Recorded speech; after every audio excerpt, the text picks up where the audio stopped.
దేవుని వాక్యం చదువుకుందాము. పరిశుద్ధ గ్రంథములో నుండి పరిశుద్ధుడైన మహోన్నతుడైన యోహాను రాసిన సువార్త పాఠ్య భాగము 1వ అధ్యాయము 29వ వచనం చదువుకుందాము. మరునాడు యోహాను యేసు తమ యొద్దకు రాగా చూచి, ఇదిగో లోక పాపమును మోసుకొని పోవు దేవుని గొర్రె పిల్ల. చిట్టి ప్రార్థన చేసుకుందాము. దయా సంపన్నుడవను మహాప్రభావము కలిగిన మలిన మంటిన మమ్ములను మహిమగా జంటగా చేసి మా పంటను పండింపచేసి వింతైన ఈ లోకములో విందుగా సమకూడు వార్తలను వినిపింపజేసిన ఓ తండ్రి, నీ ప్రభావపూరితమైన పావన హస్తమును గమనించుచు గ్రహించుచు వివరించుచు నేను ఏ రీతిగా స్తుతింపగలను స్వామి. ఈ 12వ పరిశుద్ధ శిలువ యొక్క యోచనను కలిగి ఉండుటకు మేము నీ ఆత్మశక్తి చేత నింపబడుచుయుడునట్లు ప్రభువా, ఈ 13వ దినమున ఈ సమాధాన ప్రభావము చేత మేమెల్లరము నింపబడినట్లు నీ చిత్తములో మమ్మలను వృద్ధి చేయుమని, మహామహిమ గల ప్రభావము చేత మమ్ములను పోషించనయ్యున్న యేసు నామమున మిక్కిలి వినయముగా బ్రతిమలాడి వేడుకొనుచున్న మా ప్రియ పరలోకపు తండ్రి, ఆమేన్. తన వాక్కును పంపి మనలను స్వస్థపరచిన దేవుడు ఈ శిలువ ప్రభావ దినమున మహిమ కిరణమయ్యున్న శిలువ యొక్క సంతుష్టిని పేరు పేరున మనందరకును అందించి దీవించును గాక. ఆమేన్. వీడియో ఆన్ చేసిరా. చాలా సంతోషం. దేవుని యందు ప్రియ బిడ్డలారా, మహామహిమ కలిగిన దేవుని ఏర్పాటు దినములలో ప్రారంభ దినము మొదలుకొని ఈ దినం వరకు 10 శిలువలను క్లుప్తంగా వివరంగా చాలా మర్మ గర్భితముగా చాలా ప్రత్యేకముగా ధ్యానము చేసుకొని ఉన్నాము. మరి నాకు కలిగిన ఆనందం ఏంటంటే, నేను తెలియజేసినది మరి మీకు అర్థమైందో అర్థం కాలేదో నాకు తెలియదు, కానీ ఈ తరుణము వరకు కూడా మీ ముఖములో యందు సందేహం లేదు, సంశయము లేదు. మీకు ఉన్నదల్లా సిద్ధపాటు మాత్రమే. దానిని బట్టి మీరు ఆసక్తి పరులై ఈ సిలువను గూర్చిన వార్త రక్షింపబడిన వారికి దేవుని శక్తి అని గ్రహించి ఉన్నారని విశ్వసిస్తూ ఉన్నాం. దానిని బట్టి దేవునికి మహిమ కలుగును గాక. ఈ 10 సిలువల ప్రసంగం మీకు అర్థమైందని అనుకోనా, వ్యర్థమైంది అని అనుకోనా? చెప్పండి. మీతో నా బాధ ఏంటంటే, మీతో మోగ భాషే చరణం నాకు. చెప్పండి. అర్థమైంది అన్నోళ్ళు కొంచెం గట్టిగా చెప్పండి. ఈ చెవులు వినపడవు నాకు, మీ దగ్గర వినపడవు, అన్ని సంఘాలు వినపడతాయి నాకు. చాలా సంతోషం. మొబైల్ మీకు అర్థం కావట్లేదా? సిగ్గుపడే పరిస్థితులు కోరుకోరు సార్. అమ్మా చెప్పకూడదా? భలే ఉందంటే చెప్పకూడదంటే అలాగా. అయ్యగారు ఈ కూర వేసుకోండి అని అడుగుతారు, ఈ పలావ్ ఎక్కువ వేసుకోండి అని అడుగుతారు. మరి నేను వాక్యం బాగుందని అడగద్దా? చాలా సంతోషం. దేవునికి మహిమ. ప్రభువునందు ప్రియులారా, యోహాను సువార్త 6వ అధ్యాయం 29వ వచనములో పరమ భక్తుడు బాప్తిస్మం ఇచ్చి ఉన్న యోహానుడు లోక అనుసరణమై ఉన్న కీర్తిని ప్రకటించుచు క్రొత్త నిబంధనలో ఇతడే లోక పాపములను మోసుకొని పోవు దేవుని, చూడాలి, దేవుని గొర్రె పిల్ల అను ప్రథమ సాక్ష్యాన్ని అందించిన వాడై ఉన్నాడు. పాత నిబంధనలో గనులై ఉన్న ప్రవక్తలు ఎందరున్నప్పటికీ కూడా, గొప్ప గొప్ప జ్ఞానులు, సంపన్నులు, న్యాయాధిపతులు, ప్రవక్తలు, యాజకులు, యాజకురాండ్రు ఉన్నప్పటికీ కూడా దేవుని గొర్రె పిల్ల అయ్యున్న యేసు క్రీస్తు ప్రభువు యొక్క ఉనికిని ఈ లోకమునకు సాక్ష్య రూపముగా బోధించిన భక్తుడు ఎవరునూ లేరు. యోహాను జీవిత మర్మాన్ని మనము చూసినట్లయితే, నిన్నటి దినాన్ని మీకు ఒక మాట చెప్పాను. మలాకీ గ్రంథ కాలములో మలాకీ మహాభక్తుని ద్వారా ముగింపు చేయబడినటువంటి పాత నిబంధన కాలం, మరలా లోకాసు వార్త ప్రారంభములో ఈ బాప్తిస్మం ఇచ్చి యోహాను తండ్రి అయిన జకరియా ద్వారా, తన తల్లి ఎలిజబెత్ అమ్మగారి ద్వారా క్రొత్త నిబంధన లేఖన పథం ప్రారంభమైపోయింది. ఈ బాప్తిస్మం ఇచ్చి యోహాను క్రొత్త నిబంధనకు పునాది అయి ఉన్న వాడని వాక్యములు మన భక్తులైన వారు సెలవిస్తున్నారు.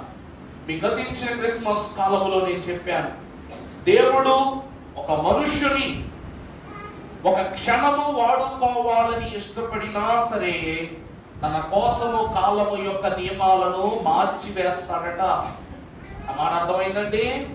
దేవుడు ఇప్పుడు మనల్ని, ఉదాహరణకు మన దైవజనుడు దేవదాసయ్య గారికి బైబిల్ మిషన్ అప్పచెప్పుట విషయంలో 20 ఏళ్ల ఆయుష్ కాలాన్ని ఇచ్చాడు దేవుడు, అవునా కాదా?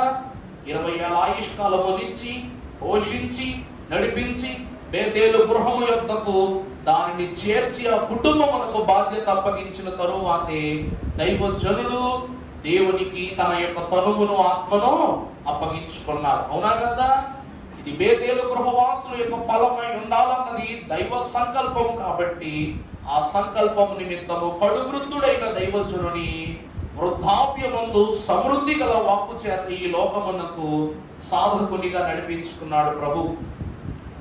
దేవుని యొక్క వాక్యములో యోచించుచున్న సత్యాన్ని బట్టి ఈ బాప్తిస్మం ఇచ్చు యోహాను కూడా యేసు క్రీస్తు ప్రభువు కాలములో, హేరోదు మహారాజు కాలములో, హేరోదు క్రీస్తు జననమును బట్టి ఆ వయస్సు గల పిల్లలందరినీ చంపివేయమని చెప్పిన కాలములో పుట్టినటువంటి పిల్లవాడే.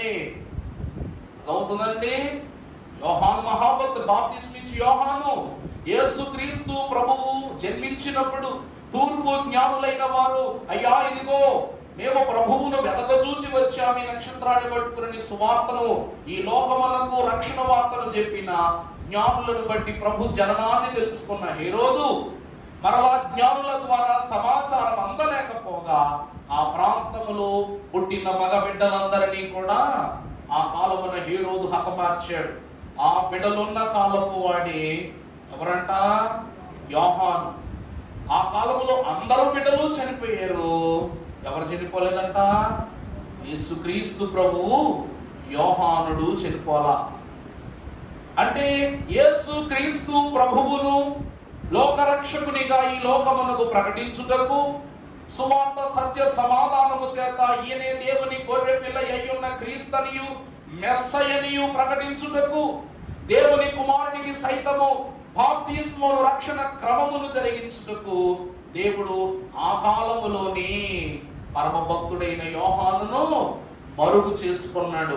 ఆ రోజు మరుగు చేయబడిన ఆ కుమారుడే మరలా అడవిలో నుండి చర్మపు వస్త్రాలు ధరించుకుని మిడతలను తింటూ పుట్ట తేనె తాగుతూ బాప్తిస్మం ఇచ్చు యోహానుగా ఈ లోకానికి పరిచయం అయ్యాడు, అవునా కాదండి? అందరు పిల్లలను చంపారు, కానీ యోహానును దేవుడు ఎంత సురక్షితంగా కాపాడుకున్నాడు చూడండి. యేసుక్రీస్తు ప్రభువును 40 దినాలు పరిశుద్ధాత్మ దేవుడు అరణ్యములోనికి తీసుకుని వెళ్ళి సిద్ధపరిస్తే యేసుక్రీస్తు ప్రభువును సిద్ధపరచు బాప్తిస్మ భాగ్యము నిమిత్తము యోహానును బాల్యము నుండే సిద్ధపరుచుకున్నాడు పరిశుద్ధాత్ముడు. ఆ పరిశుద్ధాత్మ ప్రమేయమును గ్రహించిన ఈ యోహాను మహాభక్తుడు యెరూషలేము పుర వీధులలో తిరుగుచు బాప్తిస్మములిచ్చుచు అతడు ప్రభువును గురించి అంటున్నాడు, ఈయన లోక పాపమును మోసుకొని పోవు దేవుని గొర్రె పిల్ల అంటున్నాడు. ఈ దినమున మన వాక్యాంశము గొర్రె పిల్ల సిలువ. మన వాక్యాంశం ఏమిటండి? గొర్రె పిల్ల సిలువ. ప్రభువునందు దేవుని ప్రియబిడ్డలారా, లోక పాపమును మోసుకొని పోవు దేవుని గొర్రె పిల్ల. ఈ మాటను మనము గమనించుకున్నట్లయితే, లోక పాపమును మోసుకొని పోయేది అంటే ఈ గొర్రె పిల్ల లోకమునకు సంబంధించింది కాదు అని అర్థం. అర్థమైందండి? లోకము కత్తర లోకము, మిడమాగులు నివసించే పుట్ట, తోడేళ్లు సంచరించుచున్నటువంటి అడవి, కారు గుహ, దుర్మార్గులైనటువంటి దుష్టులు సంచారము చేయు చీకటి సంచారకులైన దయ్యములు సహవాసము చేయి గాఢాంధకారం, అలాంటి కాలము, అలాంటి సమయము, అలాంటి లోకమునకు వేరుగా ఈ లోకమును అందింపబడిన వాడి ఈ గొర్రె పిల్ల కనుక ఇంతకాలము మోషే కాలములో అర్పించిన గొర్రె యొక్క అర్పణ లోకములో వారికి ఇశ్రాయేలీయులకు రక్షణించింది. ఆ తదుపరి కాలములో చూస్తే ప్రతి గొర్రె పిల్ల యొక్క సమర్పణ ఇది లోకానుసారమైనదే గాని ఈ అర్పణలు ఇచ్చే కొద్ది రక్షణ. అంతే కదండి? పాపం చేయటం, దీపం పెట్టడం, పాపం చేయటం, దీపం పెట్టడం, పాపం చేయటం, దీపం పెట్టడం. పాపం చేసిన ప్రతిసారి గొర్రె పిల్లను అర్పణించేయటం, పక్షుల్ని అర్పణించేయటం, ఇలాగైపోయింది. లోకములో ఉన్న ఒక జంతువును లేక ఒక పక్షిని లేక ఒక జీవిని తీసుకొని పాపం చేయటం, సమర్పణ ఇవ్వటం, దీపం పెట్టడం, ఇలాగైపోయిందంట క్రమం. ఈరోజు యోహానుడు రక్షణను ప్రకటించుచు ఇదిగో లోక పాపములను మోసుకొని పోవు దేవుని గొర్రె పిల్ల అని ఎందుకు చెప్తున్నాడంటే, ఈ గొర్రె పిల్ల నిష్కలంకమైన గొర్రె పిల్ల. ఈ గొర్రె పిల్ల ఎవరండి? నిష్కలంకమైన గొర్రె పిల్ల, నిర్దోషమైనటువంటి గొర్రె పిల్ల. అందుకని లోక పాపములను మోసుకొని పోవుటకు దేవుని చేత పంపబడింది. గొర్రె పిల్లలు ఏమి లేదు? కలంకము లేదు. ఈ గొర్రె పిల్లలు ఏమి లేదు? దోషము లేదు. అందును బట్టి దేవుడి లోకమునకు ఈ గొర్రె పిల్లను అనుగ్రహించాడంట. ఈ గొర్రె పిల్ల ఎత్తుకుంటేనే ఈ శ్రమ భారాన్ని అప్పుడు మనుష్యులందరూ కూడా కలంకములో నుండి తప్పింపబడతారు, శోకము నుండి తప్పింపబడతారు, శ్రమ నుండి రక్షింపబడతారు. వాక్యము చూసినట్లయితే పేతురు రాసిన మొదటి పత్రిక 1వ అధ్యాయము 18వ వచనం చదవమా. పితృ పారంపర్యమై ఉన్న మీ వ్యర్థ ప్రవర్తనలను విడిచిపెట్టి వెండి బంగారముల వంటి క్షయ వస్తువుల చేత మీరు విమోచింపబడలేదు గాని అమూల్యమైన రక్తము చేత, అనగా నిర్దోషమును గొర్రె పిల్ల వంటి క్రీస్తు రక్తము చేత విమోచింపబడితిరని మీరెరుగుదురు కదా. చాలమ్మా. ప్రభువునందు ప్రియబిడ్డలారా, పేతురు మహాభక్తుడు సృష్టి యావత్తులకు వాక్యానుసారముగా బోధిస్తున్న గొప్ప మర్మము. అమ్మా, మీరు పాపము చేస్తున్నారు, దీపము పెట్టుచున్నారు, పాపము చేస్తున్నారు, దానము చేస్తున్నారు, పాపము చేస్తున్నారు, పుణ్యక్రియలు ఎన్నో చేస్తున్నారు. కానీ దానము వలన, మీ జ్ఞానము వలన, లోకములో వాటిని వీటిని జరిగించుట వలన మీకేమి రాదు? మీకేమి రాదు? పాపముల నుండి మీకు విముక్తి రాదు. ఈ పాపముల నుండి మీకు నివారణ కలగాలి, లేక విమోచన కలగాలి అంటే ప్రతి ఒక్కరును కూడా నిష్కలంకమైన నిర్దోషమైన గొర్రె పిల్ల యొక్క రక్తము చేత విమోచింపబడాలి. అందుకే ప్రియబిడ్డలారా, ఈ గొర్రె పిల్ల అయ్యున్న యేసుక్రీస్తు ప్రభువు ఆ శ్రమ లేక శోధన అను సిలువను ఆయన భరించుటను బట్టి దేవుడు లోకమునకు విమోచన క్రయధనమును, అర్థమైందండి? పాప క్రయధనం, విమోచన క్రయధనముగా ఆయన కుమారుడిని గొర్రె పిల్ల స్వరూప్యమున దేవుడు మనకు అనుగ్రహించాడు. మొదటి నుండి మీకు ఒకటి చెప్తున్నాను. దేవుడు ఆదిలో ఏమిస్తాడో అంత్యములో కూడా అదే ఇస్తాడు. ఏది విత్తుతావో అదే కోసుకుంటావు. ఆది కాండములో హేబేలు మహాభక్తుడు సృష్టికి, ప్రతి సృష్టికి నిదర్శనముగా ఇచ్చిన గొప్ప అర్పణ పవిత్రమైన, నిష్కళంకమైన, నిర్దోషమైన గొర్రెపిల్ల సమర్పణ. దేవుని ప్రియబిడ్డలారా, ఉనికి చూడండి ఒకసారి.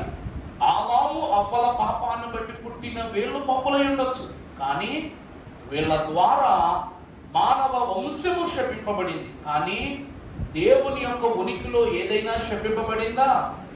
లేదు. ఆ ఉనికిలో ఉన్నటువంటి ఎన్నో జంతువులలో, ఎన్నో జీవులలో ప్రథమ ఫలముగా ఇవ్వబడినది తొలి సమర్పణ అయ్యున్న గొర్రె పిల్ల. అందుకే నువ్వు దేవునికి శ్రేష్టమైనది ఇస్తే దేవుడు నీకు మరి శ్రేష్టమైన దాన్ని ఇస్తాడన్నారు అయ్యగారు.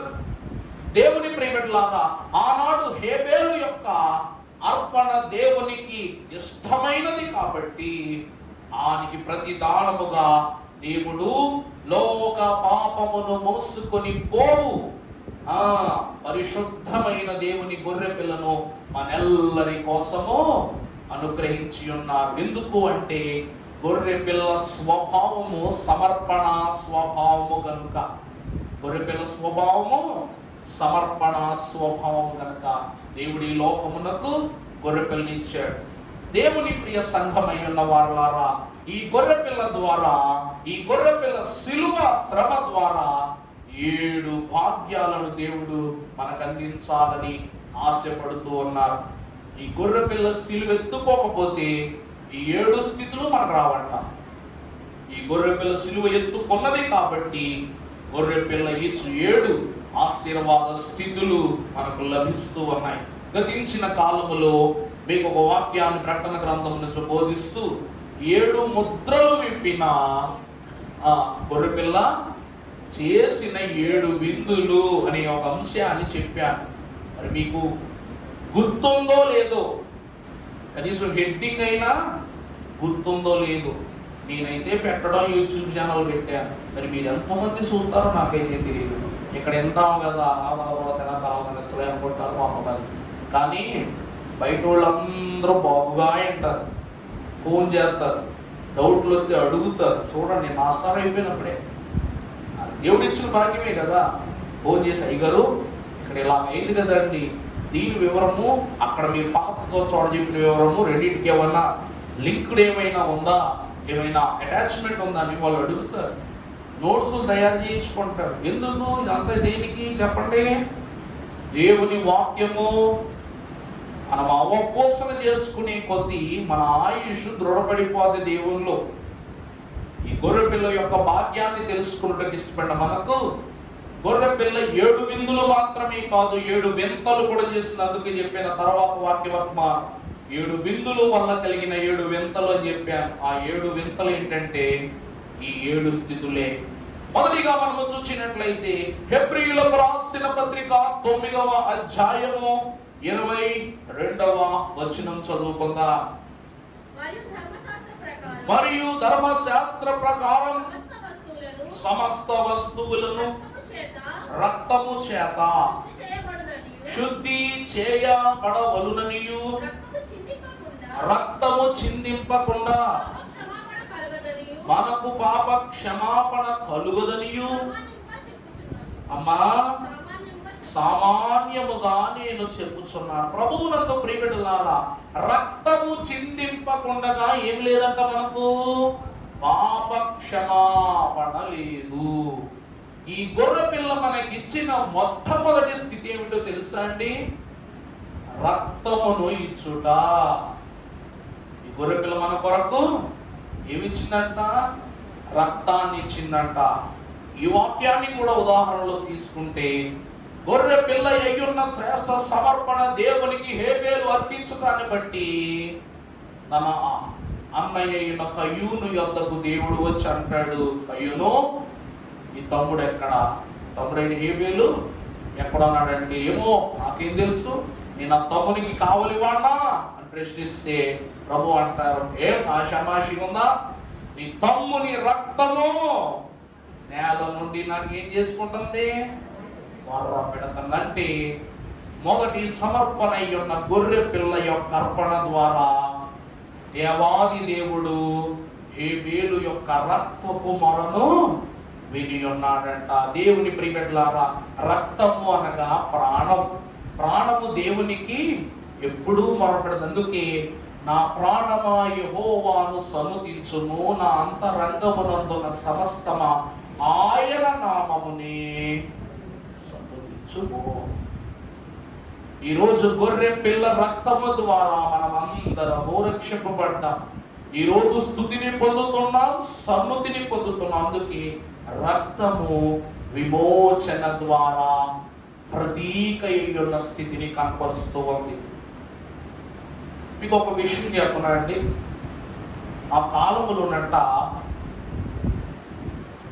ఎరుపు జెండా రైల్వే స్టేషన్లు, అక్కడ ఎర్ర జెండాలు ఉంటారు చూసారా, ఎన్ని రెడ్ సిగ్నల్స్ వేసినా కూడా వెనకాల ఉన్నటువంటి ఆయన స్టేషన్ మాస్టర్ ఏమితే జెండా ఊపితే కానీ రైలు కదలదు. ఎర్ర జెండా పచ్చ జెండా ఎలా వచ్చాయంటే, ఒక రోజట ఒక ప్రాంతము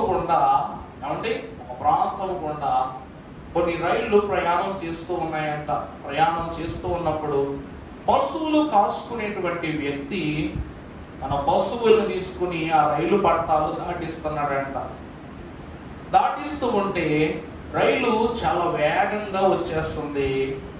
వేగంగా వచ్చేసినప్పుడు ఒక ఆవు యొక్క లేక దూడ యొక్క కాలు పట్టాలో ఇరుక్కుపోయిందంట.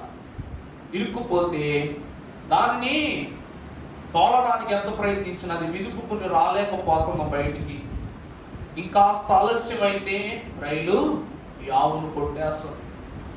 అప్పుడు ఇతడు ఏమి చేశాడు అంటే, తన చేతిని తాను ఒక తుండుగుడ్డ, రైతులు మెడలో ఏం వేసుకుంటారండి, తుండుగుడ్డలు వేసుకుంటారు కదా చంపబడినట్టు తుడుచుకోవడానికి, తన చేతిని తాను కోసి ఆ రక్తపు మరకలను దానిపై అంటింపజేసి తన ఆపదలో ఉన్నట్టు నాకు సహాయం చేయమన్నట్టు రక్తం ఇలా ఇలా ఇలా ఇలా రాసుకుని మొత్తం రాసుకుని నన్ను కాపాడండి కాపాడండి కాపాడండి రైలుకి ఎదురు పరిగెక్కడం మొదలెట్టాడంట. ఇది చూసినటువంటి ఆ రైలు డ్రైవరు వెంటనే ఆ రైలు మీద పరిగెడుతున్న మనిషిని చూసి రైలు వెంటనే ఆఫ్ చేసి ఏం చేశాడంట, వాడిని ఏమైందో అని చెప్పేసి వాడిని ఎక్కించుకుని వాడిని ఒక పక్క తీయడానికి ఆపారు. ఆపినప్పుడు వాడు చెప్తున్నాడు, నా యొక్క ఆవు పట్టాల మధ్యలో ఇరుక్కుపోయింది, ఈ రైలును ఆపడానికి ఏం చేతిక ఈ రక్తాన్ని నేను నా ఒంటి పైన రాసుకుని ఇలా ప్రాణాపాయములో ఉన్నట్టు ఒక సంకేతాన్ని మీకు ఇవ్వడానికి నేను ఇలా చేశానన్నాడంట. ఆ రోజు రక్తము అనేటువంటి ఈ మరక, ఈ మరక హెచ్చరిక మరకగా మారిపోయిందంట. రక్తపు మరక ఎలా మారిపోయిందండి, హెచ్చరిక మరక. ఆగుము, ఎక్కడైనా సరే ఆగుము అనే పదాన్ని రెడ్ కలర్ చూపిస్తుంది. ప్రభువునందు ప్రియులారా, ఈ దినములో దేవుని వాక్యం అంటుంది, ప్రతి రక్తము బొట్టు ద్వారా కలగబోయే స్థితులు ఏమిటో మనం ఎరుగము, కానీ గొర్రె పిల్ల యొక్క రక్తము ద్వారా మాత్రము ఈనాడు సంఘమై ఉన్న వారు విమోచింపబడుతూ ఉన్నారు. గతములోనైతే బంగారము ద్వారా, వెండి ద్వారా, క్షయ వస్తువుల ద్వారా జరిగిన రక్షణ కాదు, ఇది నిష్కలంకమునయ్యున్న నిర్దోషమయ్యున్న దేవుని గొర్రె పిల్లని క్రీస్తు రక్తము ద్వారా కలిగే రక్షణ. అందుకే గొర్రె పిల్ల యొక్క సిలువను ఎత్తుకొనిన దేవుని యొక్క స్థితి అందున్న మనము దీని ద్వారా విమోచింపబడ్డామంట, రక్తము ద్వారా. ఆనాడు అబ్రహామును రక్షించుటకు పొట్టేలును దేవుడు ఎక్కడ ప్రత్యక్షపరిచాడండి, పొదలలో. పొద అంటే ఏమిటి చెప్పండి, లోకం. ముళ్ళ పొదలలో గొర్రె పిల్లను ఆ పొట్టేలును దేవుడు ప్రత్యక్షపరిచాడు. ఈ రోజుకుని కూడా మన నిమిత్తము ఆ గొర్రె పిల్ల శ్రమానుభవమును కలిగి ఉంటుంది. కాబట్టి ఆది నుండి ఈ దినము వరకు కూడా గొర్రె పిల్ల రక్తము ద్వారానే విమోచన కలుగుతూ ఉంది. గొర్రె పిల్ల సిలువ ద్వారా మనకు కలిగినది గొర్రె పిల్ల రక్తము ద్వారా విమోచన. ఇది మొదటి స్థితి. వాక్యములో మనం ఒకసారి చూసినట్లయితే ఎఫెసీ పత్రిక 1వ అధ్యాయము 7వ వచనము మనం ఒకసారి చూసినట్లయితే, దేవుని కృపా మహదైశ్వర్యమును బట్టి మన ప్రియుని యందు ఆయన రక్తము వలన మనకు విమోచనము అనగా మన అపరాధములకు మనకు కలిగి ఉన్నది. దేవుని కృపా మహదైశ్వర్యమును బట్టి మన ప్రియుని అనగా మన ప్రియుడయ్యున్న యేసు క్రీస్తు ప్రభువు రక్తములు మనకు విమోచన, మనకు రక్షణ. అందుకే దేవుని ప్రియబిడ్డలారా, ఈ లోకములో గొర్రె పిల్ల యొక్క సమర్పణకు ఎంత గొప్ప భాగ్యం ఉన్నది అంటే, గొర్రె పిల్ల జననమే సమర్పించుకోవటానికి అంటున్నారు భక్తులు. గొర్రె పిల్లలు ఎందుకు పుట్టినాయంట? సమర్పించుకోవటానికి. ఈరోజు మనం రోడ్ల మట్ట వెళ్తున్నప్పుడు ఒక గొర్రెల మంద, బోళ్ళు అంత గొర్రెల మంద ఉంటుంది. ఏమండి, ఆ గొర్రెలు కాస్తున్నటువంటి వ్యక్తి 100 గొర్రెలు, 200 గొర్రెలు, 300 గొర్రెలు ఎందుకు పెంచుతాడు? గొర్రె పాలు అమ్ముకొని బ్రతకటానిక? చెప్పండి. మరి ఎందుకు బతుకుతాడు? గొర్రె బొచ్చు అమ్ముకొని బ్రతకటానిక? మన దేశంలో గొర్రెలకు జుట్టే ఉండదు. మరి ఏం అమ్ముకోవడానికి? అది పాలు ఇవ్వదు. రెండవది దాని జుట్టు మనకు పనికిరాదు. దానికి గడ్డి పెట్టి ఏం చేయడానికి? ఎవడో ఒకడు వస్తాడు, ఈరోజు మా ఇంట్లో పెళ్ళి ఉంది అంటాడు, వాళ్ళు గొర్రెలు పట్టుకుపోతాడు కొనుక్కొని. అవునా కదా? ఈ లోకమునందు గొర్రె పిల్ల ఆరంభమును అంత్యము వరకు కూడా చేస్తున్న పని ఏంటంటే సమర్పింపబడటమే. ఉదాహరణకు చూస్తే, నిజంగా దానికి జుట్టే ఉందనుకోండి, జుట్టు సమర్పణమే కదా. దాని పాలు మనకు వస్తాయి. అవునా కదా?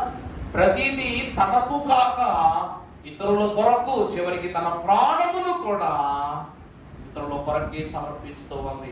అయిగారండి, ఒక గొర్రెగా మరి మిగిలిన జీవులు ఇవన్నీ చేయవా అంటే, ఈ లోకములో గొర్రెను కాదని ఎక్కువగా తెగబడి, కోళ్ళొద్దు, అవి పక్షులు కదా, మరి ఆ జాతి వేరే, మరి మనకు కూడా అయ్యొద్దు, వాటిని కాదని తదితరముగా సునాయాసముగా తీసుకుని వెళ్ళి కూర చేసుకుని తినడానికి అధికారం అని ఏమున్నాయి చెప్పండి ఈ లోకంలో?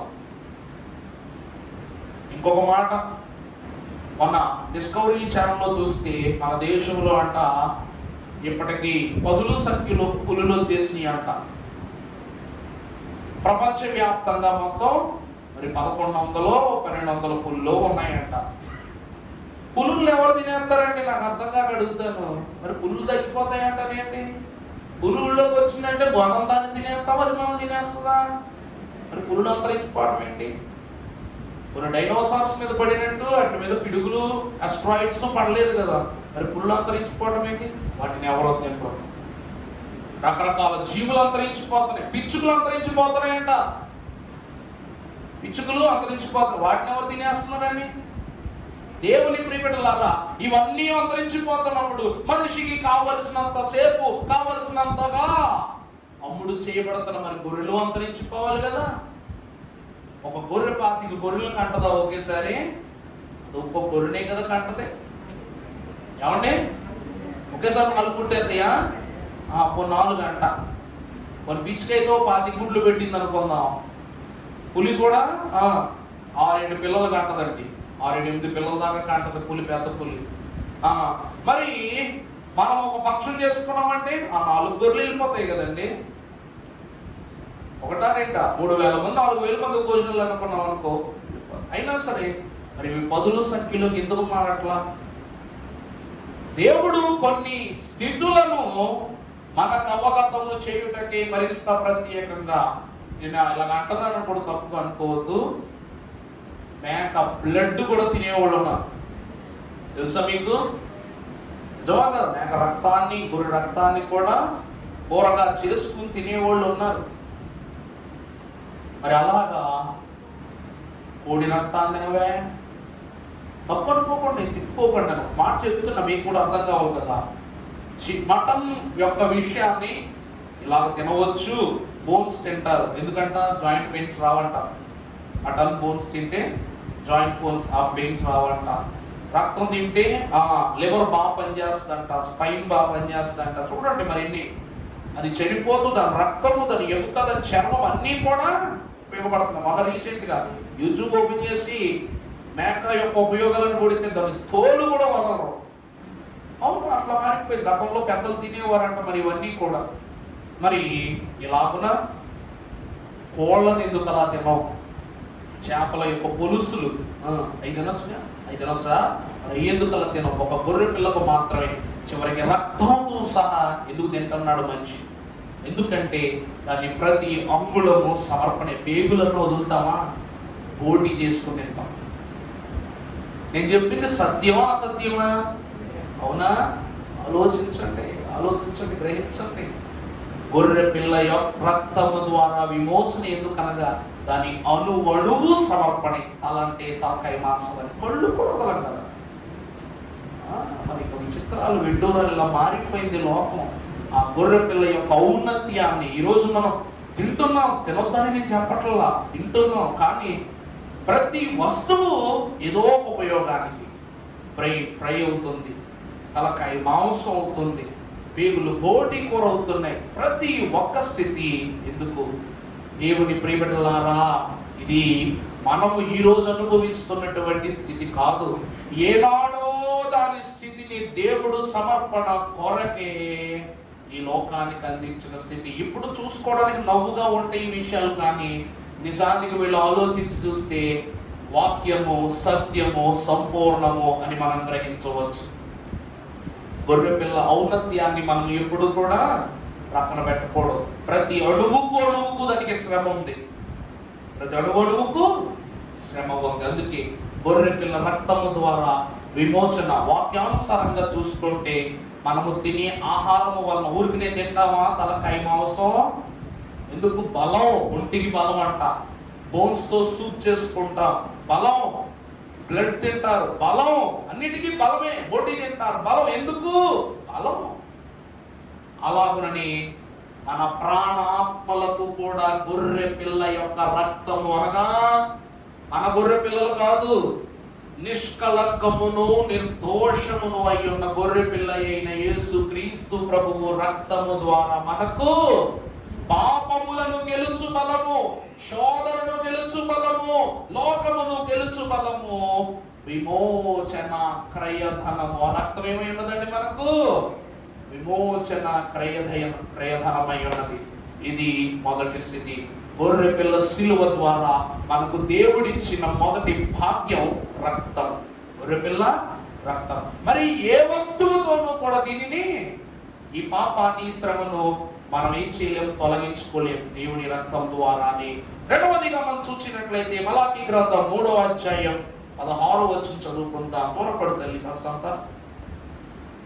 మలాకీ 3:16.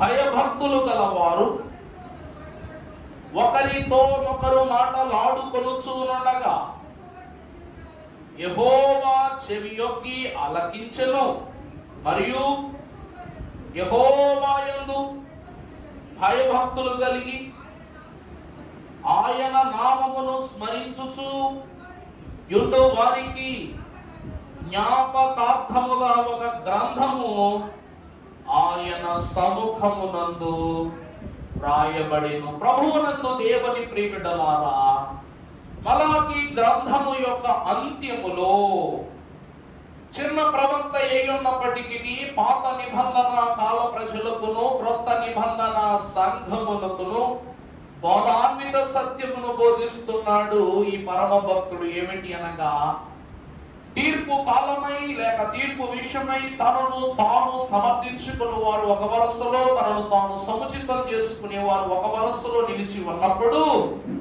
యెహోవా సముఖములో ఒక గ్రంథము. మీకు 7 గ్రంథాల గురించి వివరణ చెప్పాను. ఎగురుచున్న పుస్తకం విషయంలో 7 గ్రంథాల వివరణ. అందులో ఒక పుస్తకం ఏ గ్రంథం? జ్ఞాపకార్థ గ్రంథము. దేవుని ప్రియబిడ్డలారా, దేవుని వాక్యమును మనము చూసినట్లయితే జ్ఞాపకార్థము అనగా గ్రహింపులోనికి తీసుకొని వచ్చిన గ్రంథం. The book of knowledge, the book of ideology, లేక ద బుక్ ఆఫ్ డిస్ట్రాక్ట్. దేవుని యందు ప్రియబిడ్డలారా, ఈ నాలెడ్జ్ అనేటువంటి బుక్, జ్ఞానములకు మూలమై ఉన్న గ్రంథములో ఏమున్నదంట? ప్రభు అంటారు, జ్ఞానాధారం నేనే. ప్రభువా, నీ జ్ఞానం ఎంత గొప్పది అంటే నీ వాక్యమే జ్ఞానం. నీ వాక్యం ఏమై ఉన్నది? నీ వాక్యమే జ్ఞానం. ఈ జ్ఞానాన్ని బట్టి నేను తినుటయు నీకు తెలుసు, నేను త్రాగుటయు నీకు తెలుసు, నేను నిద్రించుటయు నీకు తెలుసు, నేను నడచుటయు తెలుసు, పండుకొండుట తెలుసు, అన్నీ నీకు తెలుసు. ఈ లోకములో ఎవరు నన్ను విడిచిపెట్టకపోయినా, ఎవరు నన్ను హత్తుకొనకపోయినా నీ చెయ్యి మాత్రం నన్ను విడిచిపెట్టట్లా. అంటే ప్రభువుకు మనం ఏమై ఉన్నామంట? జ్ఞాపకార్థమైన వారమై ఉన్నాం. విశ్రాంతి దినము జ్ఞాపకార్థ దినమా కాదా? విశ్రాంతి దినం ఏమై ఉన్నదండి? నిత్యము జ్ఞాపకములో ఉంచుకోవాలి, దీన్ని పరిశుద్ధంగా ఆచరించాలి అన్నారంటే ఈ జ్ఞాపకార్థ గ్రంథములో విశ్రాంతి దినములో ఆచరించే వారి యొక్క సమాచారం ఉంటది. ఈ జ్ఞాపకార్థ గ్రంథంలో 52 ఆదివారాలు ఎవరు వస్తారా, ఎవరు రారా, ఎవరు వచ్చినా సంఘంలో ఎలా ఉంటున్నారా అనే విషయాలు ఆ జ్ఞాపకార్థ గ్రంథములో ఉంటాయి. ఈ జ్ఞాపకార్థ గ్రంథమునకు అధిపతి ఎవరు అనగా ఘనుడై ఉన్న యేసుక్రీస్తు ప్రభువు. పరిశుద్ధ గ్రంథములో మనము చూసినట్లయితే ఫిలిప్పీలకు రాసిన పత్రిక 4వ అధ్యాయము 3వ వచనములో మనము చూసినప్పుడు పౌలు అంటున్నాడు, అవును నిజమే సహకారి ఆ స్త్రీలు ఈ ఇతర సహకారులతోనూ సువార్త పనిలో నాతో ప్రయాసపడిన వారు గనుక వారికి సహాయము చేయమని. చాలండి ప్రభువునందు ప్రియబిడ్డలారా, ప్రభువు జ్ఞాపకార్థముగా ఉన్నటువంటి వారిని ఏ రీతిగా మాట్లాడుతున్నారంటే, నా సువార్త పనిలో ఎవరైతే నాకు సహకారులుగా ఉండి ఉన్నారో వారందరూ కూడా ప్రయాసపడిన వారు గనక వారికి నువ్వేం చేయి? సహాయం చేయి. యేసుక్రీస్తు ప్రభు మనకి ఏం సహాయం చేయగలరు చెప్పండి? అపోస్తులు ఉన్నారు. అపోస్తులు ప్రభు ఏం సహాయం చేశారు?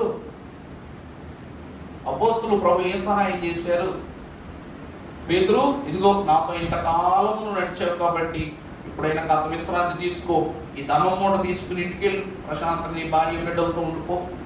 యోహాను, ఇంతకాలము నా పినతల్లి యొక్క కుమారుడు అయినప్పటికీ ఈ రోజును కూడా నీవు నన్ను లోకము వైపు కానీ లోకపు క్రియల వైపు కానీ ఏమి ఎప్పుడు చూడలేదు, నీ వంటి గొప్ప సహోదరులకు భాగ్యము.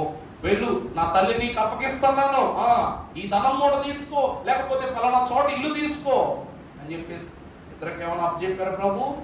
ఏమిచ్చారు? సువార్తలో ప్రభువుకి ఎంత సహకారం చేసిన అపోస్తలులకు ప్రభు ఏమిచ్చారంట? ఏమివ్వాలి? మనుషులు ప్రతిఫలం ఆశిస్తారు కానీ భక్తులు ఏం ఆశిస్తారో తెలుసా? పేరును ఆశిస్తారంట. భక్తులు ఏం ఆశిస్తారంటే పేరు.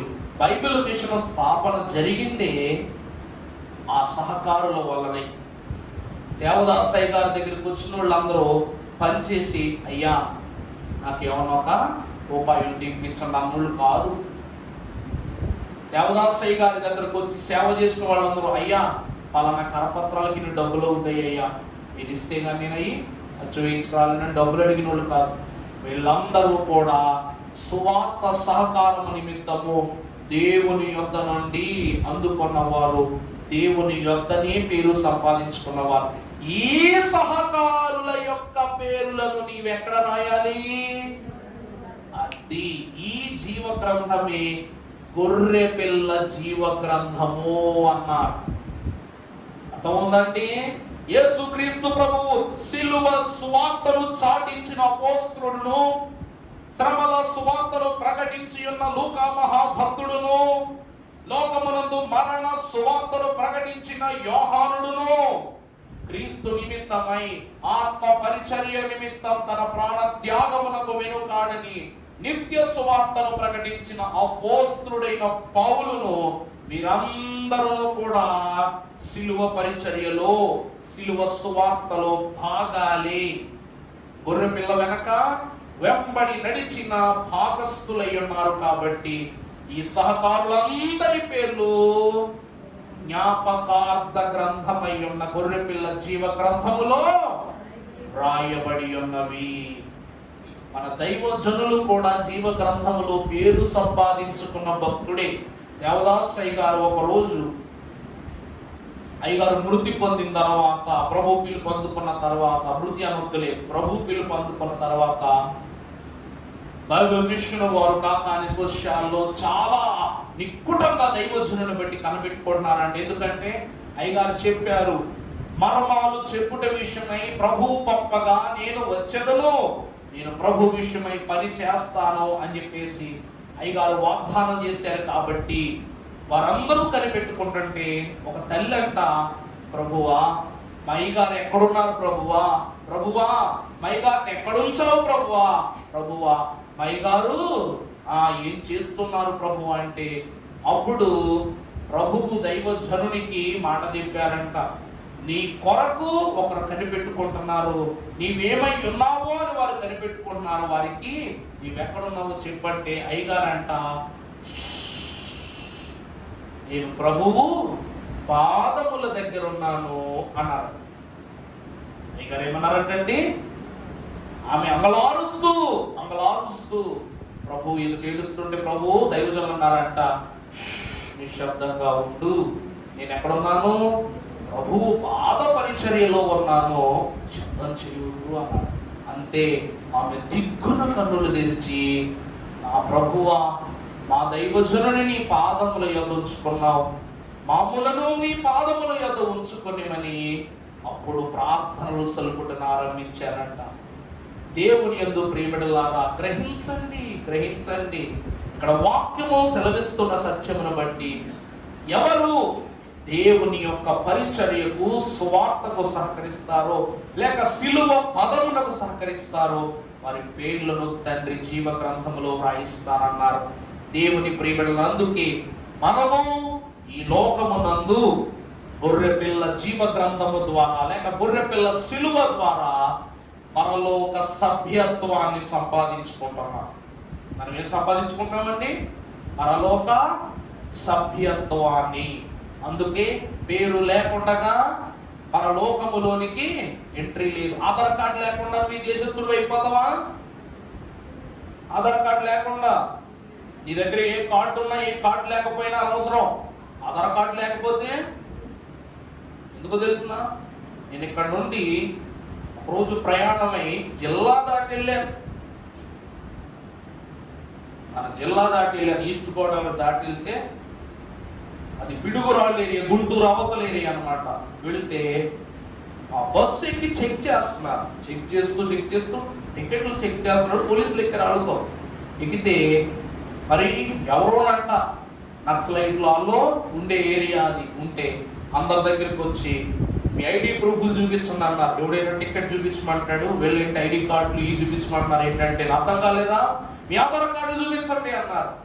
బస్సులో ప్రయాణం చేసే ఉదయం ఆధార్ కార్డులు ఏముంటాయి అంతే. మళ్ళందరినీ ఫోటోలు తీసుకున్నారు, గ్రూప్గా నిలబెట్టి ఫోటోలు తీసుకొని మా అందరి దగ్గర వేలు ముద్దలు తీసుకుని వెళ్ళారనమాట. ఎందుకు? ఒక నక్సలైటు ఆ దారి గుండా ఆ ప్రాంతం గుండా అటు ఇటు తెచ్చాడుతున్నాడని చెప్పేసి ఫోటోలు తీసుకున్నారు మమ్మల్ని. ఆధార్ కార్డులో ఉన్న వాళ్ళందరూ సేఫ్ అయిపోయారు. చివరి కండక్టర్తో సహా తెలుసో చూసారా ఎంత విచిత్రం విడ్డూరమో చూడండి. ఆ పోలీసుల పరిస్థితి ఎవరైనా ఒకటే. ఈ రోజు దేవుని ప్రియబిడ్డలాగా మన యొద్ద గుర్తింపు కార్డు లేకపోతే మనం ఈ దేశంలో సభ్యత్వం లేని వారం. ఎలాగునే జీవ గ్రంథములో పేరు లేని వాడు పరలోక సభ్యత్వములోనికి చేర్చబడడు. ఆ సభ్యత్వాన్ని ఇచ్చున్నది సిలువ మరణము పొందిన గొర్రె పిల్ల అయ్యున్న యేసుక్రీస్తు. మూడవదిగా మనము చూసినట్లయితే ప్రకటన గ్రంథం 19వ అధ్యాయం 7వ వచనం. త్వరపడాల్సిన సమయం లేదు. మరి అప్పుడు గొప్ప జన సమూహము శబ్దమును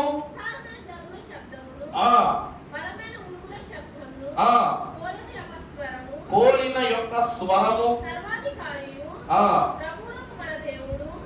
వధు ప్రభువునకు మన దేవుడు ఏలుచున్నాడు, ఆయనను స్తుతించుడి. ప్రభువునకు దేవుని ప్రియమిటలారా, మూడవదిగా గొర్రె పిల్ల యొక్క సిలువ శ్రమ ద్వారా మనకు గొర్రె పిల్ల పెండ్లి విందులో ప్రవేశించే ధన్యత. మూడవది ఏమిటండి?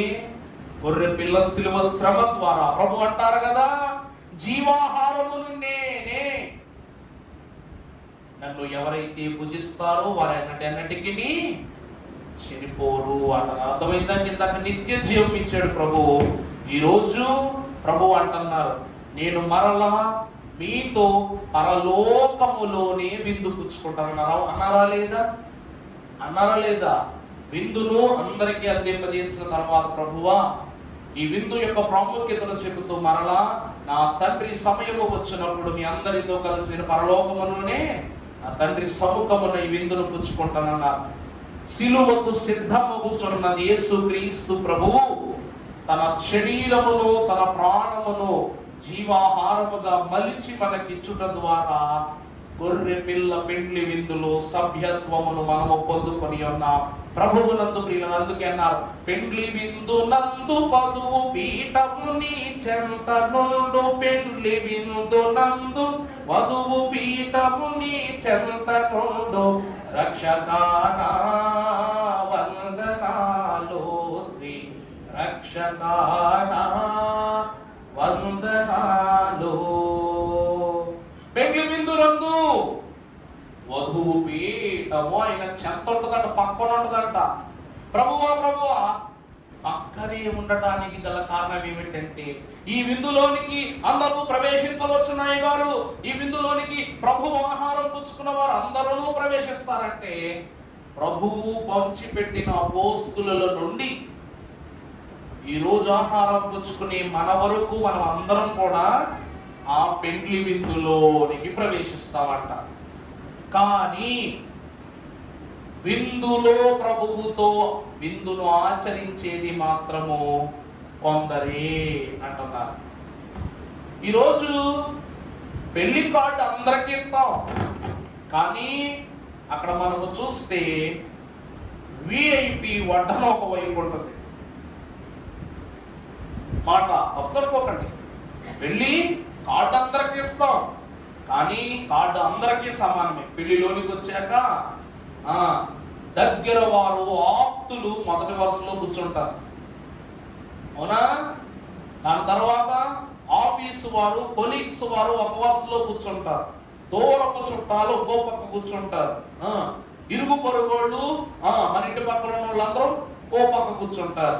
ఎవరికి వారికి తగ్గట్టుగా వారి వారి భోజనాదులను కలిగి ఉంటారు. బఫేగా తినేవారు కొందరు ఉంటారు, అందరితో కూర్చుని తినేవారు కొందరు ఉంటారు, సరాసరి విఐపి వారితో కూర్చుని తినేవారు ఒకరు ఉంటారు, ప్రత్యేకంగా విఐపి వాళ్ళు ఒక పక్క కూర్చుని తింటారు. నిజమా కాదండి? ఇది ఈరోజు ప్రతి పెళ్లిలోనూ జరుగుతుంది. ఈరోజు వాక్యం ఏమంటుందంటే పరలోకమును పెళ్లికి అనగా పెండ్లి విందులకు పిలువబడు వారు మనమందరము, కానీ ఇక్కడ పిలువబడిన వారు అందరూ ఉంటారు, కానీ ఏర్పరచబడిన వారు మాత్రము కొందరే. చూసారా? ఇల్లు అలకగానే ఏం కాదు, పండగ కాదు, దేవుడు పిలిచాడు అన్న దాంతోనే సంపూర్తి అయిపోయిందని అనుకోకూడదు. కానీ పిలువబడిన వారు అందరూ అయితే ఏర్పరచబడిన వారు కొందరు. వాక్యం చూద్దాం, మత్తయి సువార్త 22:14 చదువమ్మా. మత్తయి కాగా ఈ విందులకు పిలువబడిన వారు అనేకులు. ఈ ఏర్పరచబడిన వారు ఎవరో తెలుసా? సిలువ రక్తము చేత శుద్ధి చేయబడిన వారు. పాత నిబంధన వారిని పిలుస్తున్నారు, క్రొత్త నిబంధన వారిని పిలుస్తున్నారు. వారందరూ పస్కా పశువు చేత పిలువబడిన వారు. మనమందరము లోక పాపమును మోసుకొని పోవు దేవుని గొర్రె పిల్లలు. తన రక్తములు మన వస్త్రములను ఉదుగుకుని తెలుపు చేసుకుని అర్హతను పొందుకున్న వారు. అందుకే హెబ్రీ పత్రికలో అంటాడు, ఎవరు వీరెవరు అని అడుగుతాడు భక్తుడు. అడిగినప్పుడు వీరు గొర్రె పిల్ల యొక్క రక్తములు వారి వస్త్రములను తెలుపు చేసుకుని మహాశ్రమను నుండి వీరు బయలు వెళ్ళవచ్చిన వారు అని అంటాడు. ప్రభువునందు ప్రియులారా, మనము ఏర్పరచబడిన వారసులో ఉండాలి. గొర్రె పిల్ల శిలువ ద్వారా దేవుని విందులో ఏర్పాటు వరసలోనికి మనం ప్రవేశిస్తూ ఉన్నాం. అందుకే శిలువ. అందుకే దేవుని యందు ప్రియబిడ్డలారా, భక్తులు అంటున్నారు, ఏర్పరచబడిన వారు అనగా క్షయ బీజము వలన కాక అక్షయ బీజము వలన దీవింపబడిన వారు. మన పరిశుద్ధులు అంటున్నారు, కీర్తన గ్రంథము 1వ అధ్యాయము, పేతురు రాసిన మొదటి పత్రిక 1వ అధ్యాయము 21, 22 వచనాలు చదవమ్మా. 22, 21.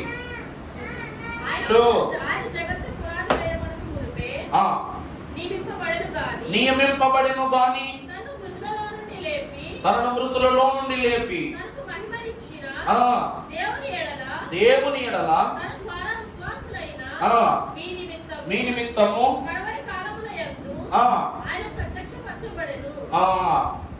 ప్రభువునందు ప్రియబిడ్డలారా, కాగా మీ విశ్వాసమును నిరీక్షణయు దేవుని యందు మాత్రమే. ప్రభువునందు ప్రియులారా, అర్థమైందా? ఎవరంట వీళ్ళు? ఎవరంట?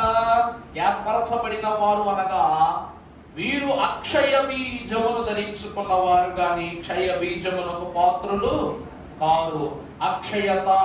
ఈరోజు క్రీస్తు శిలువ ద్వారా అక్షయ దేహము దాల్చితి నీవు ఆనందమందుమి. లక్షల కొలది ఏమొచ్చినా, శ్రమలు వచ్చిన లక్ష్యము పెట్టకుమి, సద్విలాస్ అన్నారు భక్తులు. ఇది 3వది. 4వ చూస్తే ప్రకటన గ్రంథం 19:7 మనము చూసినట్లయితే,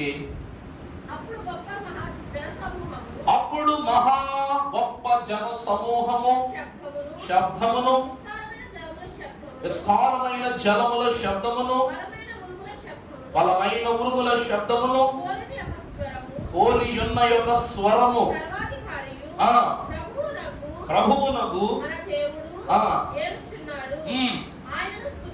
ఆయనను స్తుతించుడి, గొర్రె పిల్ల వివాహోత్సవ సమయము వచ్చి ఉన్నది. చాలండి ప్రభువునందు ప్రియబిడ్డలారా, గొర్రె పిల్ల పెండ్లి విందులో ప్రవేశించబడిన ఏర్పాటు వారమైన మనము ఇప్పుడు ఏ వరసలోని ప్రవేశించబోతున్నాం? గొర్రె పిల్ల వివాహోత్సవ ఘడియ యొద్దకు.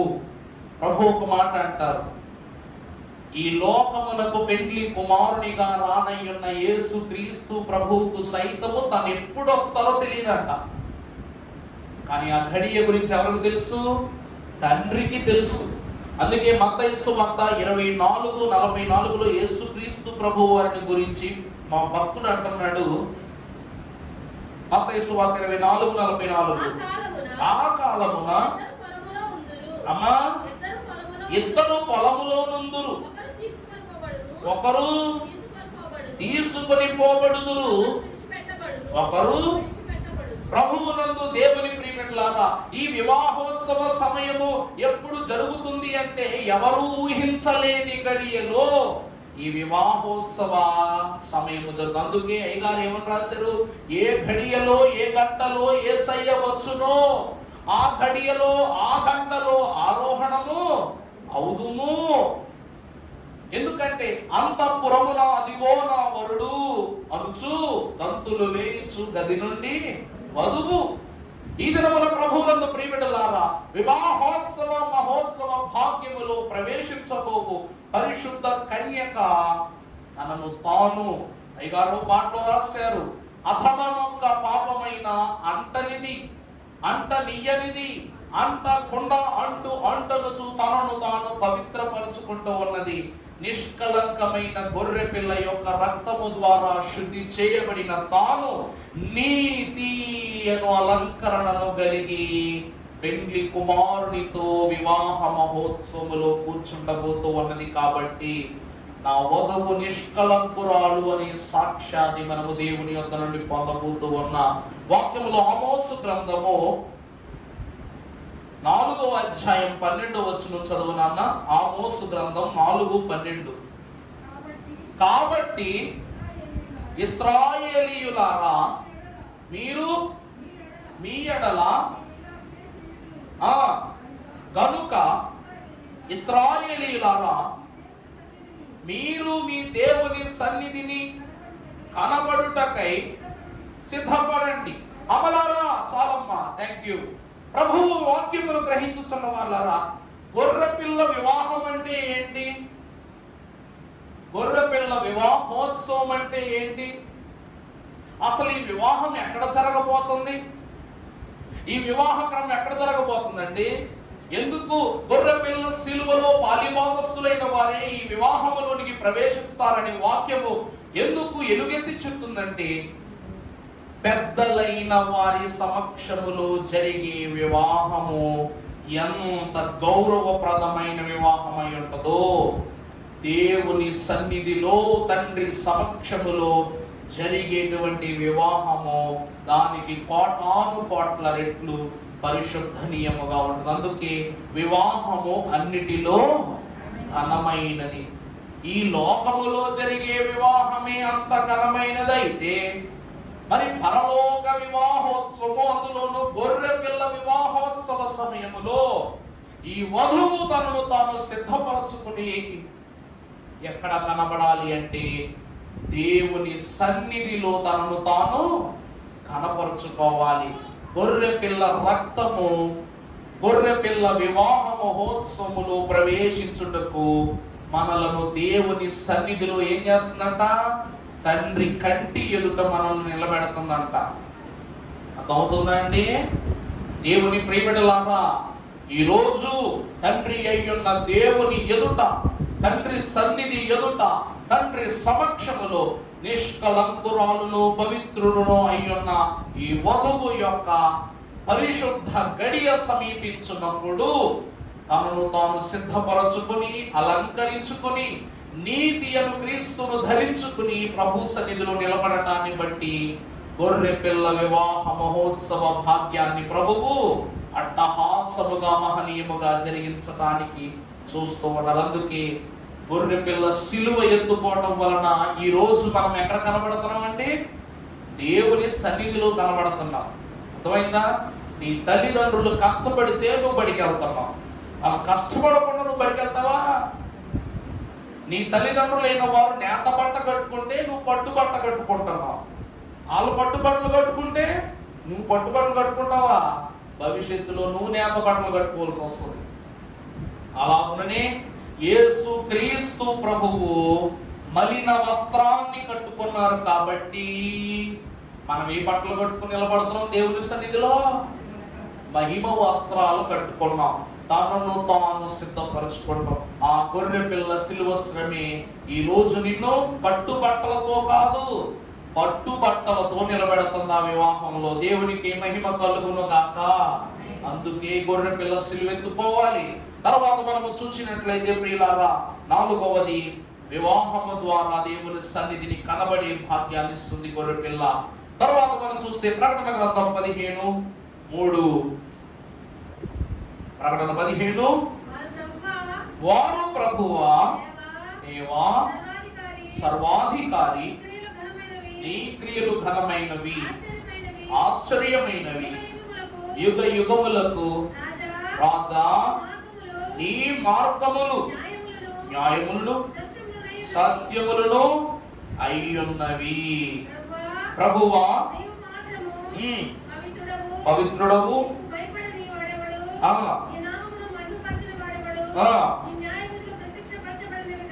నీ న్యాయ విధులు నాకు ప్రత్యక్షపరచబడి ఉన్నవి గనుక జనములు అందరూ వచ్చి నీ సన్నిధిని చెప్పుచు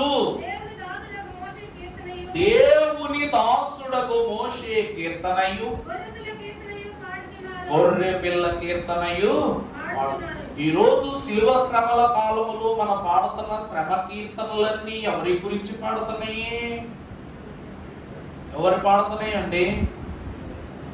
ఆ కాలంలో అమ్మగారు ఒక పాట మన ప్రమీల అమ్మగారు పాడుతున్నప్పుడు బహు చక్కగా ఉండేది. ఆ పాట ఏమిటంటే, రాజాది రాజా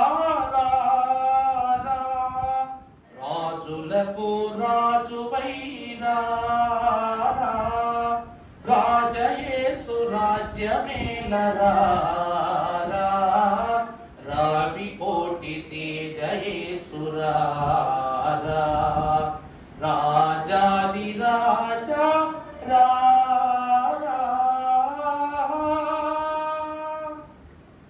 ప్రభువునందు దేవుని ప్రియబిడ్డలారా, అందులో ఆఖరి చరణంలో, ఓ మహిమ మేఘమొక్కి నీవు చేరగా క్రీస్తు గొర్రె పిల్ల సంఘముగా ప్రభువును వేడగా అన్నారు. ఈ దినమున ఈ గొర్రె పిల్ల సంఘమై ఉన్న మనము ప్రభువు ఎదుట నిలబడి ఏ కీర్తన పాడుతున్నాం? క్రొత్త కీర్తన పాడుతున్నామంట. ఏ కీర్తన అండి? మన జీవితమే ఒక పాట, మన బ్రతుకే ఓ పాట. అందుకే బైబిల్లో 66 పుస్తకాల మీద కూడా పాట రాశారు. అవునా కదండి? ప్రతి భక్తుని జీవితం పాటే. ఎందుకు అంటే మనము ఈరోజు దేవుని పాటలను బట్టి, దైవజనుని పాటలను బట్టి క్రమబద్ధంగా వెళ్ళకపోతే రేపు వేలం పాటలో ఉండాల్సి ఉంటుంది. ఎటువైపు ఉండాలో ఎటువైపు ఉండకూడదో త్రాసు వేసి పాట వేస్తాడు దేవుడు. ప్రభువునందు ప్రియులారా, ప్రతి చోట ఈ పాటల యొక్క స్థితిని మనం చూస్తే కొన్ని ఉదాహరణలు చెప్తాం. మోషే కీర్తన అనగా ఎర్ర సముద్రమును దాటగా, ఏమంటే జయధ్వనులు చేస్తూ కీర్తనలు పాడుకున్నారు లేదా? అది జయ కీర్తన. తర్వాత యెహోషువ కాలంలో యెరికో గోడలు గొప్ప కూలినప్పుడు అప్పుడు మరొక పాట పాడుకున్నారు, ఆనంద కీర్తన. ఆ తదుపరి అపోస్తలులైన వారు, పౌలు శీలలైన వారు చెరసాలలో చీకటి గుహలలో ఉన్నప్పుడు శ్రమ పడుతూ ఏం చేస్తున్నారంట? శ్రమ పెట్టే కొద్దీ పాటలు పాడుతూనే ఉన్నారు. పాడి పాడి పాడి సైనికులు మనసు మార్చేశారు, శతాధిపతుల మనసులు మార్చేశారు. పౌలును నీకు దండమయ్యా, వెళ్ళిపోవయ్యా అన్నారు తప్ప ప్రతి వాళ్ళను పౌలును గద్దించిన వాడు, ఎదిరించిన వాడు లేడు. పౌలు ఎక్కడికి వెళ్ళినా కూడా తన యొక్క ఉనికిని, దేవుని ఉనికిని చాటిన వాడి. ఈరోజు మనం ఏం పాట పాడుతున్నాం? పౌలు కీర్తనలు, శ్రమ కీర్తనలు. పౌలు కీర్తనలు ఏంటంటే శ్రమ కీర్తనలు. అందుకే పౌలు వలెను శిలా వలెను సిద్ధపడిన భక్తులు చూసి సిద్ధపాటు, శ్రమ విషయమై సిద్ధపాటు కలిగిన కీర్తనలు వారివి. ఈరోజు మన కీర్తన ఏంటంట? మన కీర్తన ఏం కీర్తన అంట? గొర్రె పిల్ల కీర్తన. త్వరగా రానున్న యేసు త్వరగానే రమ్ము తండ్రి, త్వరగా వచ్చు ప్రభువా చురుకుదన మిమ్ము మేము త్వరపడగలము. ఆ తర్వాత యేసు ప్రభు వచ్చుచున్నాడు, ఇదిగో వినరండి. అక్కడ కీర్తనలు ఎన్ని కీర్తనలు ఉన్నాయో మనకు. ఈ కీర్తనలను గుమిగా కూర్చుకుని ప్రభు అయిన దేవుని సన్నిధిలో మనము గొర్రె పిల్ల వివాహ మహోత్సవంలో ఆ వివాహ కీర్తనగా గొర్రె పిల్ల కీర్తన పాడతామంట. అందుకే ప్రియబిడ్డలారా, దేవుని వాక్యం అంటుంది, గొర్రె పిల్ల శిలువ శ్రమ ద్వారా మనకు దేవుడు ఏమి ఇచ్చారంట? గొర్రె పిల్ల కీర్తన అనున్నది ఒక క్రొత్త కీర్తనగా ప్రభు మనకి ఇచ్చారంట. అర్థమవుతుందండి? మనకు దేవుడు ఏమి ఇచ్చారంట? గొర్రె పిల్ల కీర్తన. మీకు అర్థమయ్యేలా చెప్పాలంటే 7 మాటలు పలికినావా అన్నది శిలువ మీద ఉన్న గొర్రె పిల్లని ప్రభు కీర్తనే. అర్థమైందా? ఇది శ్రమల కీర్తన. చివరిగా మనం చూసినట్లయితే ప్రకటన 5:6 మరియు ఆ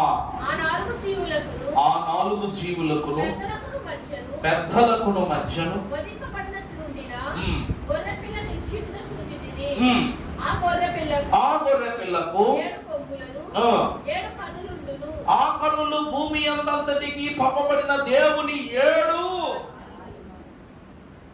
ఇప్పటి వరకు ఒక గొర్రె పిల్లను చూసావు, ఇప్పుడు మరొక గొర్రె పిల్ల యొక్క స్వభావాన్ని చూస్తున్నాం.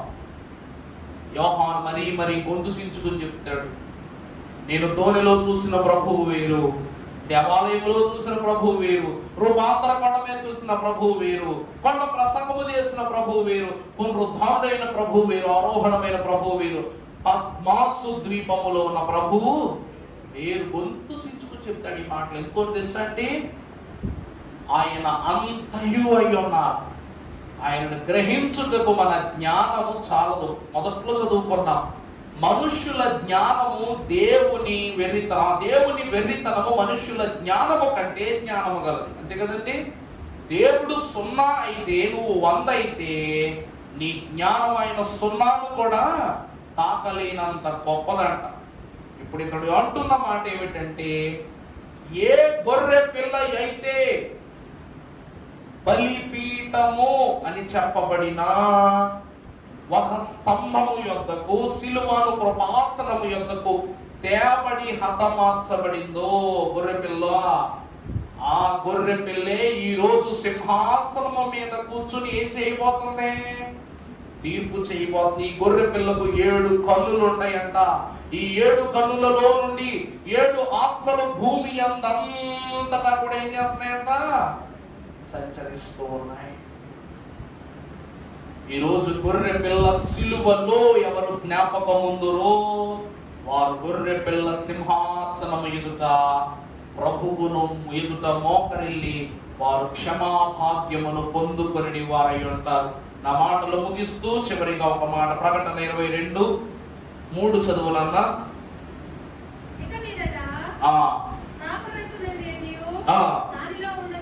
శాపగ్రస్తమైనది ఏదియు ఎవరి గొర్రె పిల్ల సింహాసనము యొద్దకు చేర్చబడిన మనకు శాపగ్రస్తమైన స్థితి ఏదియు మనకు ఉండదు. అలాగనే 3 ప్రకటన గ్రంథం 3:21 కూడా చదువు ఒకసారి.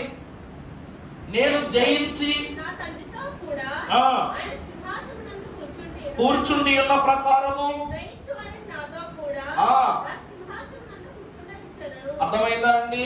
యేసుక్రీస్తు ప్రభు పొందిన జయమే ఎల్లవారికౌను, కోరిన ఎల్లవారికౌను, వేడిన ఎల్లవారికౌను, నమ్మిన యేసు పేరిట మీ చిక్కుల పైన వేసి కొన్న జయం. ఈ జయము జయమని ఎవరైతే వాళ్ళ హృదయాల మీద రాసుకుంటారో వాళ్ళు జయించిన వారు నా తండ్రి సింహాసనము మీద మాత్రమే కాదు, నా సింహాసనము మీద కూడా నేను కూర్చుండబెడతాను.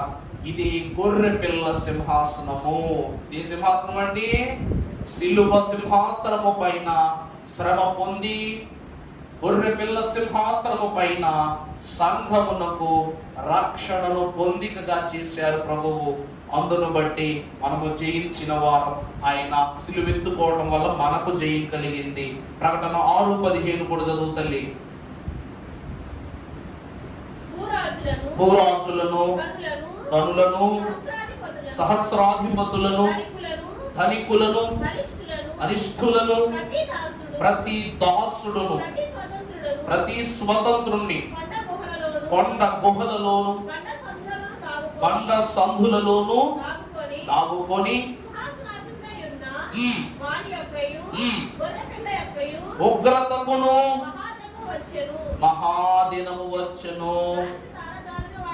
దానిని తాళ జాలిన వాడు ఎవడు? చాలు నాన్న అమ్మలారా, చివరిది గొర్రె పిల్ల తీర్పులోనికి ప్రవేశించువానికి, గొర్రె పిల్ల చేత క్షమానుభవం లేని వారికి. అక్కడ చూడండి, గర్వాంధుల దగ్గర నుండి ధనికులు, హేయులు, దుష్టులు అందరూ అందులో ఉన్నారు.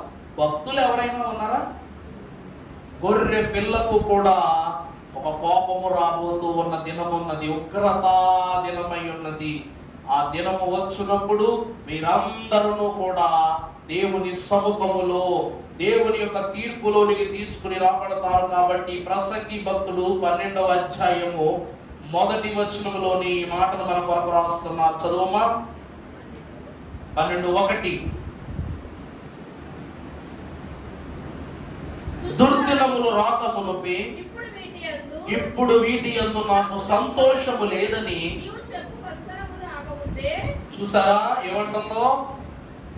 దుర్దినములు రాకముందే ఇప్పుడు వీటి యందు నాకు సంతోషము లేదని నీవు చెప్పు సంవత్సరము రాకముందే. తేజస్సులకును సూర్య చంద్ర నక్షత్రములకును చీకటి కమ్మకముందే, వాన వెలిసిన తరువాత మేఘములు మరలా రాకముందే నీ సృష్టికర్తను స్మరించుకొనుచు. స్మరణకు అర్థమైందా?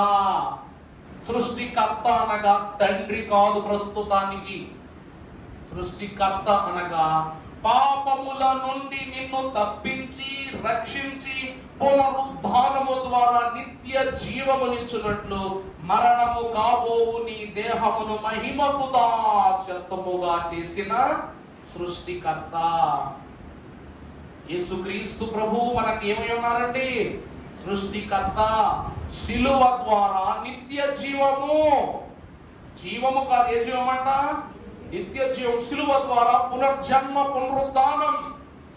దుర్దినములు రాకముందే, లోకము నశించిపోకముందే, సూర్య చంద్రులు అంతరించిపోకముందే, ఓ గొర్రె పిల్ల అయ్యున్న యేసుక్రీస్తు ప్రభువా, ఈ పరిస్థితులన్నీ నా మనస్సులోనికి వచ్చి నన్ను కృషించి వేయకముందే సృష్టికర్తను స్మరించగలిగే, చెప్పు, స్మరణ నాకు దయచేయము. ఎందుకంటే ఆ తర్వాతి కాలములో ఏడుద్దామన్నా, దేవుని యొక్క అడుగుదామన్న ప్రతిబలాడదాని అవకాశం ఉండదు. ఆ రోజు గొర్రె పిల్ల మహా ఉగ్రత దినములో ప్రతి ఒక్కరు, ఇందాక చెప్పబడిన వారందరూ కూడా ఏమైపోతారంట? నశించిపోతారు.